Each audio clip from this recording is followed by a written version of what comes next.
আমি আসলে একটা জিনিস বুঝি না, এই দেশের মানুষ কি এতটাই বোকা যে একটি খাসি ছাগল, সেটা নাকি সাদেক এগ্রোর যিনি ওনার রয়েছে ইমরান সাহেব, সে 15 লক্ষ টাকা আসলে দাম চাইছে, 12 লক্ষ টাকা বিক্রি করছে। তো সে নাকি বিটল প্রজাতির খুবই উন্নত বংশজাত এই খাসিটা নাকি সে যে হাট থেকে ক্রয় করছে সেই হাটের দাম নিয়েছিল 10,25,000 টাকা। এখন আমি বলতে চাই, ছাগলের দাঁতগুলো কি আসলে স্বর্ণ দিয়ে বাঁধানো, নাকি ছাগল যে মলত্যাগ করে সেগুলো আসলে স্বর্ণ পরে, নাকি ওর পুরো চামড়াই রূপা দিয়ে ঢাকা? যে কোনো খাসির দাম বা ছাগলের দাম এবং খাসির দাঁত যদি স্বর্ণ দিয়ে বাঁধানো না হয়, তাহলে সেই খাসির দাম কিভাবে 15 লক্ষ টাকা হয়?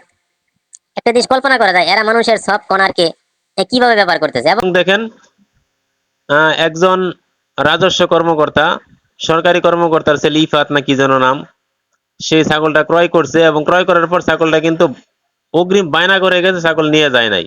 এখানে দেখেন পয়েন্টে আসি। আমি সবসময় পয়েন্টের কথা বলি, এখানে কিন্তু পাঁচ চাটার সুযোগ নাই। জি হুজুর জি হুজুর করে চাকরিতে প্রমোশন করা আমার কোনো প্রয়োজন নাই। এতে চাকরি থাকুক আর নাই থাকুক, এতে কিন্তু কোনো যায় আসে না। সো পয়েন্টে আসি, রিয়েল অথেন্টিক পিওর বাস্তব কথা কমে, এতে চাকরি থাকুক আর নাই থাকুক, এখানে কিন্তু কোনো যায় আসে না। কে কি বললো কে কি ভাবলো ওগুলো দেখার সময় নেই। পয়েন্টে আসি। সো পয়েন্ট হলো, আমার কাছে একটি কথা, একটি প্রশ্ন, যে একটি খাসির দাম কিভাবে 12 লক্ষ টাকা হয়? 12 লক্ষ টাকা বিক্রি করছে, কিন্তু সেই খাসিটা সে অ্যাডভান্স পেমেন্ট করে গেছে, কিন্তু সেই খাসিটা সে নিয়ে যায় না যার কাছে বিক্রয় করছে। দ্বিতীয় পয়েন্টে আসেন, খুবই উন্নত প্রজাতির আরো একটি গরু বিক্রয় হয়েছে 1 কোটি টাকা। চিন্তা করা যায়, 1 কোটি টাকা যদি একটি গরুর দাম হয়, তাহলে প্রতি মন কত লক্ষ টাকা করে পড়ে। এখানেও এরা মানুষের সফট কর্নার কি কিভাবে ব্যবহার করে, দেখেন কি পরিমাণ বাণিজ্য হচ্ছে এই এই গরুর সেক্টরে। সে 1 কোটি টাকা একটি গরুর দাম, এবং সেই গরুর দামও কিন্তু পেমেন্ট করে গেছে অগ্রিম, কিন্তু গরু নিয়ে যায় না। কারণ সে এখানে অজুহাত দেখিয়েছে, যিনি গরুর দাম আসলে দিয়ে গেছে সে গরুর দাম পেমেন্ট করে সে দেশের বাইরে চলে গেছে।